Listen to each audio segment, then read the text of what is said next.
It's like a dream, but you're awake. I could not move. I was sure that there was somebody in my room. I couldn't Like blink. things were rushing at me. I couldn't even and speak. I just started to panic. You just feel helpless. According to doctors, sleep paralysis is a benign condition that occurs during REM sleep when the body is paralysed. Your mind wakes up, but you still can't move or speak. Your brain sends you all sorts of images and feelings that are usually only experienced during dreams, and especially during nightmares. I was sleeping in the morning and it was bright outside, and I thought there was a cat in my room, and I got up to have a look at it, but I couldn't move, and the light in the room was just going between bright and dark really quickly, and I had this really kind of overwhelming feeling of dread.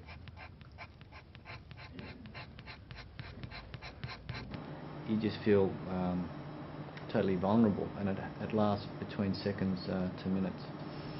Often it's associated with hallucinations or even a threat of or a sense of impending threat or impending danger.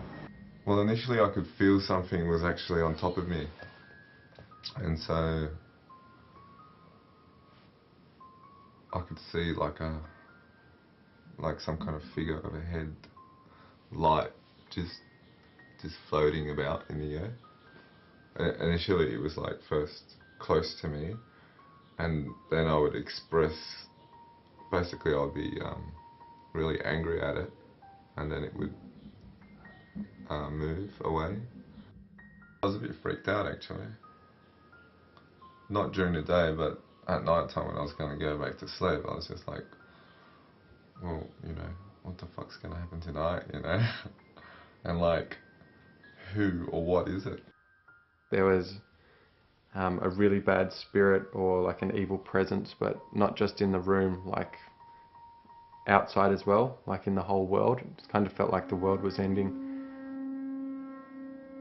Interestingly, sleep paralysis is associated with nightmare. All our ideas about characters, about good and evil, and all the mythologies we have all come from the world of the dream, obviously. Sleep paralysis and mythology, you'll always find, doesn't matter what culture you go to, there are always male and female spirits or demons, and these are the very ones that come down upon the sleeper. Why do we have these notions? They're there to explain the nightmare. They're there to explain all sorts of mysterious things that occur in the landscape of dreams.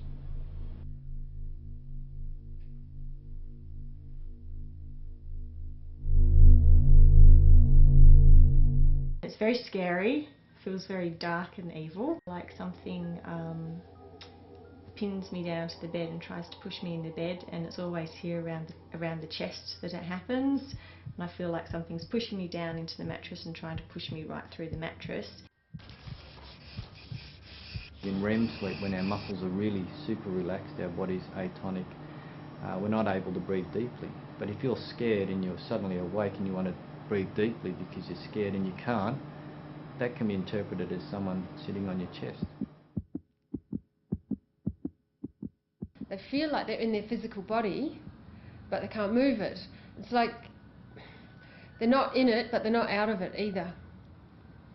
And that sort of half astral travelling state that's been named sleep paralysis.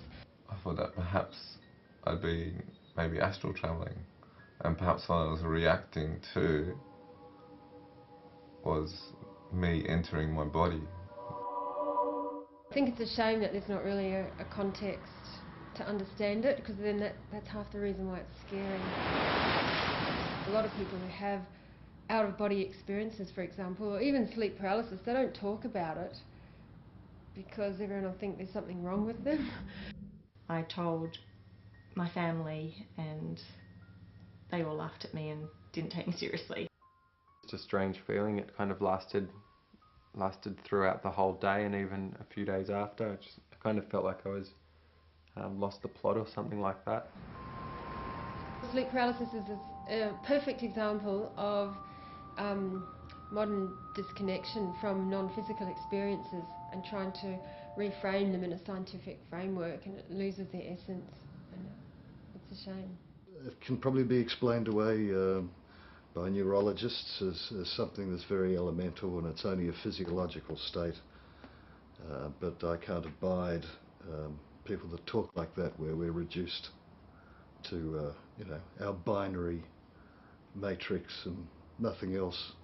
I guess it feels so real, like it just makes you question if it really was real, you know, and maybe